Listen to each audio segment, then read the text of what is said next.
मैं तो धन्यवाद दूंगा राजस्थान के जवानों को कि किस तरह गाड़ियां लेके मेरे साथ चलते हो। कांग्रेस बीजेपी के लोग चिंतित है, हनुमान जी रैलियां कहां से कर रहे हैं, हेलीकॉप्टर में कैसे उड़ रहे हैं, तो तुम्हारा क्या रिया, जांच कराओ ना मेरी, कौन मना कर रहा है। मोदी जी भेज दो ईडी मेरे घर पे कल, अमित शाह जी भेजो ईडी, मेरी गाड़ियां तो आप लोग ही लेके आते हो, रैलियां आप ही कराते हो, और तभी तो लड़ते लड़ते लड़ते लड़ते इतना मजबूत हो गया।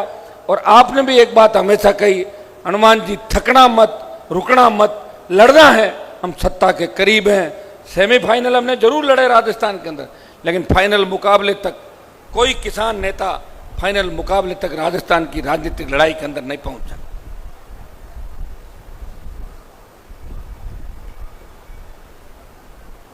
मैं मांग करता हूं कि पंजाब, हरियाणा, दिल्ली और उत्तर प्रदेश के अंदर जिस तरह डीजल पेट्रोल सस्ता है, मोदी जी आप दरें कम करें, लेकिन अशोक गहलोत जी आप भी कम से कम चाहें तो टैक्स कम कर सकते हैं।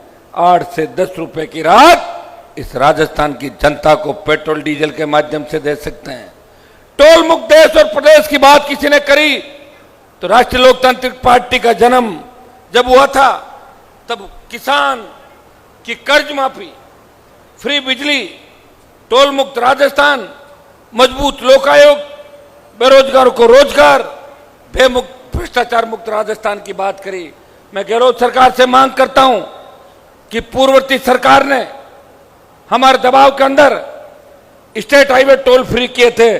गहलोत जी अगर आप राहत देना चाहते हो तो तुरंत स्टेट हाईवे राजस्थान के अंदर टोल मुक्त करो। ये राष्ट्रीय लोकतांत्रिक पार्टी आपसे मांग करती है, तब मानेंगे कि आप राहत दे रहे हो। क्या राहत दे रहे हो? लूट रहा बजरी माफिया, आपके मंत्री एक से एक बढ़ के भ्रष्टाचारी है। मैं मारवाड़ की धरती से आता हूं, यहां मैं नया नहीं हूं।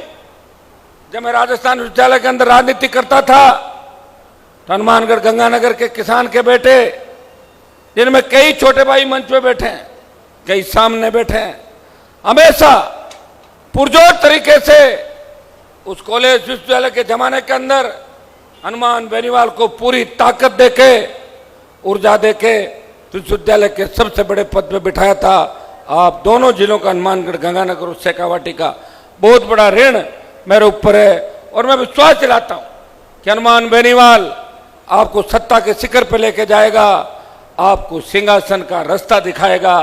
समय जरूर लगा, लेकिन मुझे याद है कि 20-25 साल पीछे मुड़ के देखते हैं, तब ये बात आती थी, ये तो हनुमानगढ़ है, ये सीकर है, ये नागौर है, ये भरतपुर है।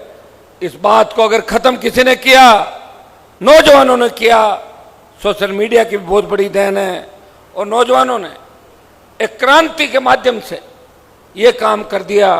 अब एक ही बात आती है कि किसान के लिए कौन लड़ रहा है। तेजा जी के जयकारे के साथ इस किसान कौम को आगे बढ़ाने का प्रयास कौन कर रहा है? आपकी नजरें उसी व्यक्ति पर टिकी हुई है। मैं विश्वास दिलाता हूं, जिस तरह राजस्थान की विधानसभा के अंदर तेजा जी के जयकारे के साथ किसान कौम को आगे बढ़ाने के लिए हुंकार रैलियों के माध्यम से आप सब भाइयों को जगा के सत्ता का रास्ता दिखाया था। जब दिल्ली गया तो लोकसभा के अंदर भी वीर तेजा जी का जयकारा लगा के देश को संदेश दिया, मैं उस कौम से आता हूं जिस कौम से वीर तेजा जी महाराज आते हैं, जिन्होंने 1000 साल पहले गाय की रक्षा के लिए अपने प्राण न्यौछावर किए। या तो राजा राम ने वचन के खातिर 14 वर्ष का वनवास भोगा था, या वीर तेजा जी महाराज ने अपना वचन निभाने के खातिर 1000 साल पहले अपने प्राण न्यौछावर कर दिए थे। भाइयों, जब देश के अंदर तीनों कृषि बिल आए, हमारे साइड में तो कृषि बिलों के बारे में केके गेगड़े भी नहीं जानते थे। मारवाड़ के अंदर लोग मुझे कह रहे थे, हनुमान जी कोई ऐसा निर्णय मत करना भावुकता में कि मंत्री पद खो दो। लेकिन हनुमानगढ़ गंगानगर से, पंजाब हरियाणा से आवाज आ रही थी। उत्तर प्रदेश दिल्ली के किसान नेता मेरे संपर्क में थे, वो कह रहे थे, हनुमान जी आप मोदी की गोदी से बाहर आओ। मैं तो गोदी में बैठा नहीं था, मैंने गठबंधन किया था मोदी के साथ, और वो इसलिए किया था कि एक परिवार लंबे समय तक इस मारवाड़ को, राजस्थान को गुमराह कर रहा था, उस परिवार को वहां से मुक्त कराना था। इसलिए हनुमान बेनीवाल को 50-60 हजार वोटों की आवश्यकता थी। मैंने पूछा कि गठबंधन किससे करें। ज्यादातर नौजवानों की राय थी कि गठबंधन मोदी की पार्टी के साथ किया जाए। आपको पूछ के मैंने गठबंधन किया था और कांग्रेस पार्टी का सुपड़ा राजस्थान में साफ कर दिया था। वो राजस्थान का जवान था, वो नौर का जवान था, वो भादरा का जवान था, जिसने भारतीय जनता पार्टी को 25 सीटें दी। जो कांग्रेस पार्टी 4 महीने पहले राजस्थान में सत्ता में आई, उसके परखच्चे उड़ा दिए। सीएम के बेटे को हरा के आपने संदेश दिया, हम वो हैं जो चाहे जो कर सकते हैं। और राजस्थान के जवानों ने उससे मेरा साथ दिया और मैंने कहा था कि मिशन 25 पूरा करेंगे और आपने मिशन 25 पूरा किया राजस्थान के अंदर।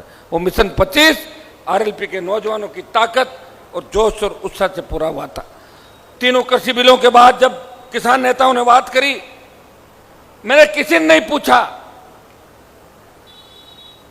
छोटे भाइयों की भावना थी कि मैं एनडीए छोड़ूं, सड़क पर किसानों के साथ आऊं और उन कृषि बिलों का सबसे ज्यादा अगर असर कहीं पड़ता, वो नौर, भादरा, हनुमानगढ़, गंगानगर, हरियाणा, उत्तर प्रदेश और दिल्ली के जमींदारों पर उसका असर पड़ रहा था। ये जो मंडी प्रांगण में देख रहा हूं, मंडियां तो हमारे उधर भी है, लेकिन इतने बड़े शेड नहीं लगे हुए। आपका नेरी इलाका है नौर के अंदर। मैं नौर की बात पे भी आगे आऊंगा कि हमारे नेता चाहते तो नौर अभी तक पूरा सिंचित हो जाता, उस बात पे मैं आगे आऊंगा। भाइयों, जब देश के किसान नेताओं ने कहा कि हनुमान जी आपकी नई पार्टी है, आप अगर सत्ता छोड़ दो तो देश के जवानों में उबाल आएगा और मोदी को तीनों बिल वापस लेने पड़ेंगे। भाइयों, NH4 जो जयपुर दिल्ली जाता है, गुजरात का दिल्ली का जो कनेक्शन है, अगर उसको तोड़ने का किसी ने प्रयास किया, NH8 जाम करके मोदी को चेतावनी दी और सत्ता छोड़ के 70 दिन सड़क पे बैठा। वो नागौर का सांसद था जिन्हें किसानों के सम्मान के लिए दिल्ली के मंत्री पदों को ठोकर मार दी। अभी छोटा भाई हर्ष जो बात कह रहा था, हम कितने तकलीफ के अंदर है, कौन सुनने वाला?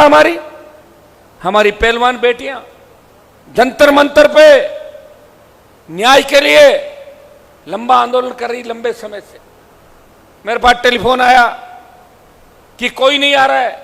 मैंने कहा मैं आ रहा हूं, और जब मैं आऊंगा पीछे पीछे और आ जाएंगे, क्योंकि या तो पहल कौन करें, पहल जो करता है उसके पीछे लोग हो जाते हैं।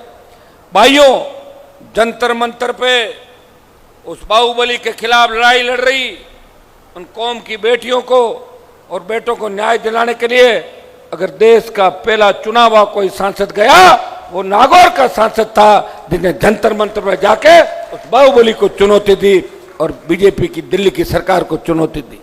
जब नई लोकसभा का ये भवन बना, उस भवन के अंदर बात अंदर जाने, भवन के उस लोकार्पण समारोह में जाने की बात थी। कांग्रेस ने भी बहिष्कार किया, लेकिन कांग्रेस का मुद्दा अलग था।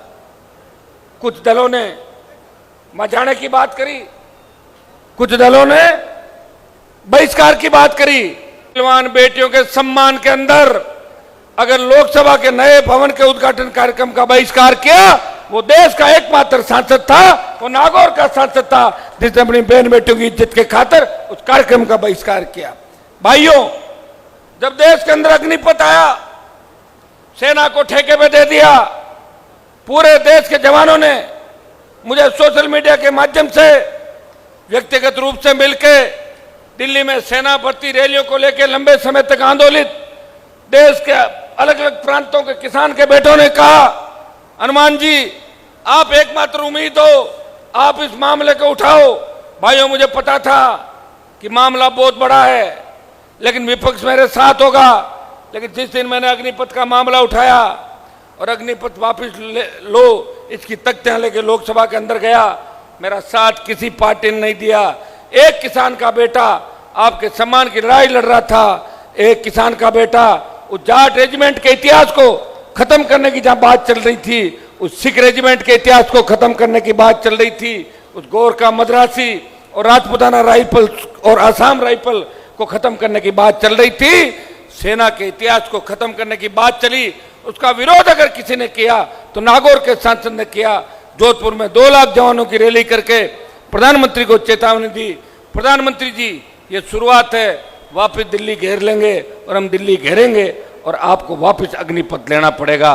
सेना के सम्मान के अंदर देश की कोई पार्टी खुल के अगर सेना के साथ आई, वो राष्ट्रीय लोकतांत्रिक पार्टी थी जो आपकी पार्टी थी।